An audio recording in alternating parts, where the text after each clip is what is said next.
Dewan Perwakilan Rakyat Republik Indonesia (DPR) RI dari Partai Persatuan Pembangunan (PPP) Daerah Pemilihan Jawa Barat V Kabupaten Bogor, Eli Rahmat Yasin menggelar silaturahim dan pelaksanaan kegiatan sosialisasi 4 pilar MPR RI yang dilaksanakan wilayah Kecamatan Taman Sari Kabupaten Bogor, Jawa Barat Minggu tanggal 21 Januari tahun 2024.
Akan kita laksanakan pada tanggal berapa Bu? 14 Februari. Artinya kita sebulan lagi akan menghadapi pemilu. Sosialisasi ini perlu dijelaskan kepada masyarakat karena ternyata tidak semua masyarakat yang paham juga tanggal berapa pemilu dilaksanakan dan berapa banyak partai politik yang hadir di dalam kancah pemilu di tahun 2014 ini. Jadi ada 18 partai politik, tapi partai ke-18 itu bukan nomor 18 tapi nomor 24. Kenapa seperti itu? Karena nomor 18 sampai 23 itu tidak masuk ke parliamentary threshold. Artinya itu hanya menjadi partai daerah, ya. Tanggal 24 itu saya yakin ibu-ibu sudah tahu, ya, ada 5 kertas suara yang akan diberikan. Tadi sudah dijelaskan? Belum, ya? Ada 5 kertas suara yang akan diberikan. Pertama itu warna abu-abu, yaitu pemilihan presiden dan wakil presiden. Dan ada warna merah untuk pemilihan DPD. Untuk DPD dan presiden tentu ada fotonya. Tapi untuk pemilihan legislatif itu tidak ada fotonya, yaitu DPR RI warna kuning, DPR provinsi warna biru, dan DPR kabupaten itu warna hijau, ya. Jadi ada 5 kertas suara dan kertas suaranya bisa nanti akan saya praktekkan. Karena ini bagian dari Pancasila tentang Pancasila dan tentang pemilu itu bagian dari Pancasila, yaitu sila keempat. Nah Ibu, dari 5 kertas suara ini banyak masyarakat yang tidak paham, ya. Saya berapa kali mempraktekkan bagaimana cara pencoblosan, mereka tidak paham ternyata. Apalagi kertasnya gede-gede gitu. Kertasnya gede-gede, mereka cara melipatnya juga bingung. Nah kadang-kadang akhirnya mereka datang ke TPS hanya mencoblos presiden, yang lain tidak dibuka. Sudah dimasukin saja ke kotak suara. Akhirnya banyak suara yang kosong, ya, banyak suara yang kosong. Mereka tidak memilih, hanya memilih presiden saja. Kita berharap tidak seperti itu. Kita berharap masyarakat juga ikut berpartisipasi, tidak hanya memilih presiden, tapi memilih juga wakil-wakil rakyatnya, yaitu untuk DPR RI, provinsi, dan Kabupaten Bogor. Saya ingin memperkenalkan diri, Ibu sudah kenal sama saya? Alhamdulillah kalau sudah pernah melihat atau sudah kenal, paling tidak kalau baru ada yang baru melihat, mungkin sudah pernah melihat balehonya nih ya, sudah ngelihat gambarnya atau mobil yang berseliweran mungkin gitu ya. Ya itu dari saya saat ini masih anggota DPR RI ya, saya anggota DPR RI dari fraksi Partai Persatuan Pembangunan. Saat ini saya kembali mencalonkan diri menjadi anggota DPR RI, caleg anggota DPR RI dari fraksi Partai Persatuan Pembangunan, yaitu di Majabar. Dapil di Majabar itu adanya di Kabupaten Bogor. Kabupaten Bogor itu hanya satu kabupaten. Kalau di dapil lain itu bisa 2 kabupaten. Bisa tolong bisa misalnya nih dapil 7 ya, dapil 7 Jabar itu Kota Bogor dan Cianjur. Baik, izin Ibu bisa dijelaskan terkait kegiatan hari ini di Pondok Pesantren ini Bu dalam rangka apa? Hari ini saya sebenarnya memang sedang ada sosialisasi. Tadi saya di Tenjolaya bintek saksi. Lalu ini titik kedua di sini ini dalam rangka sosialisasi 4 pilar. Sosialisasi 4 pilar ini salah satunya Pancasila. Pancasila sila keempat adalah bagaimana kita implementasi tentang pemilu, implementasi tentang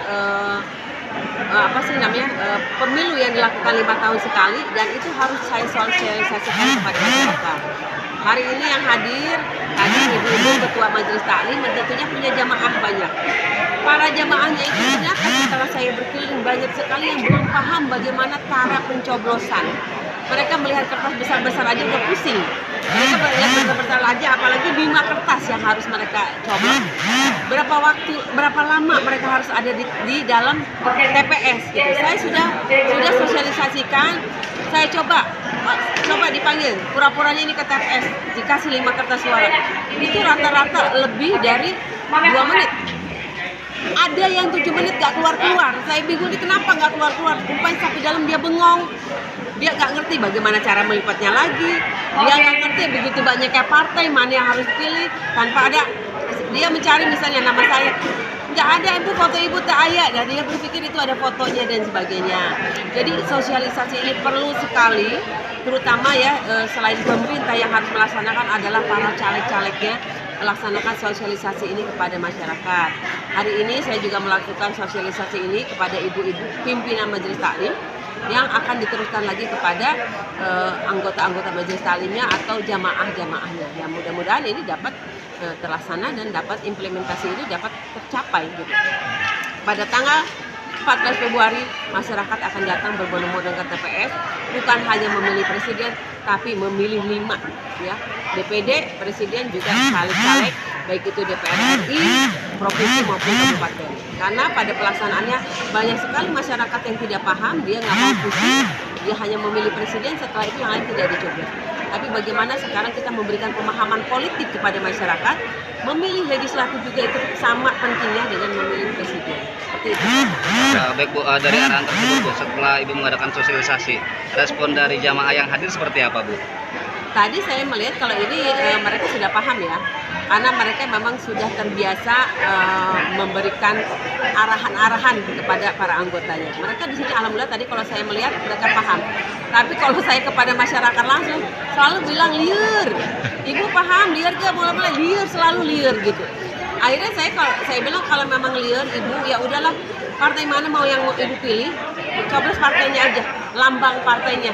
Kalau calegnya ibu pusing terlalu banyak namanya, yang ini ngajak ke sini, ini ngajak ke sana, ya sudah ibu mau memilihnya ke siapa, ya lambang partainya saja. Karena kalau saya dari P3, saya selalu mengajaknya ya udah pilih lambang Ka'bahnya. Nomor urut berapa nih Bu? Saya alhamdulillah dipercaya oleh pimpinan saya, ketua saya kembali mendapatkan nomor urut 1. Oke, harapannya Bu untuk kegiatan ini Bu? Harapannya untuk kegiatan ini masyarakat memahami tentang juga tentang pendidikan politik. Politik itu sangat penting. Jadi politik itu bukan sesuatu yang tabu, politik itu bukan sesuatu yang menakutkan, tapi politik itu sesuatu yang asik. Karena begitu kita berada di dalamnya, kita pasti akan terlibat politik. Politik itu tidak hanya kita terlibat di salah satu partai politik, Tapi bagaimana di rumah tangga, misalnya nih contoh juga di sekolah, pemilihan OSIS itu kan politik. Mereka sudah mulai belajar politik itu dari mulai sekolah kan, dari mulai SMP, pemilihan OSIS sampai seterusnya. Di rumah kita mengajak anak bagaimana supaya anak mau ngaji, anak yang mau sekolah, anak mau belajar. Tentunya dengan cara kita itu kan sudah masuk ke dunia politik juga. Posyandu misalnya, ibu-ibu tim penggerak PKK, tim posyandu, kader posyandu mengajak masyarakat supaya mau datang ke posyandu. Bagaimana caranya supaya mereka mau aktif dan mau datang ke posyandu, itu sudah masuk politik juga. Jadi mereka tidak menyadari politik itu tidak harus selalu masuk partai politik, tapi semua aktivitas harus ada kegiatan politik. Baik, terakhir di jelang bulan Februari ya, pemilu tanggal 14 Februari, harapan Ibu untuk Kabupaten Bogor seperti apa? Tentunya harapan saya pemilu kali ini berjalan lancar dan tingkat kehadirannya lebih besar daripada periode yang lalu. Ya, kalau dari setiap kecamatan saya selalu melihat ada tingkat kehadiran 60%, 70%, sampai 80%. Jarang sekali yang 90%. Saya berharap tingkat kehadirannya lebih besar, lebih banyak yang memahami atau mempunyai kesadaran kalau itu hak dan kewajiban dia. Itu jangan cuma haknya untuk menuntut, tapi kewajiban dia juga untuk memberikan suara. Ya, itu harapan saya. Yang kedua adalah harapan saya karena saya sebagai ketua DPC dari Partai Persatuan Pembangunan, saya berharap suara P3 kali ini di Kabupaten Bogor kursinya bertambah. Target berapa Bu nih Bu? Targetnya saya 9 kursi dan PT-nya juga melampaui 4%. Ya, artinya lebih dari 4%. Oke, terima kasih Ibu. Sama-sama.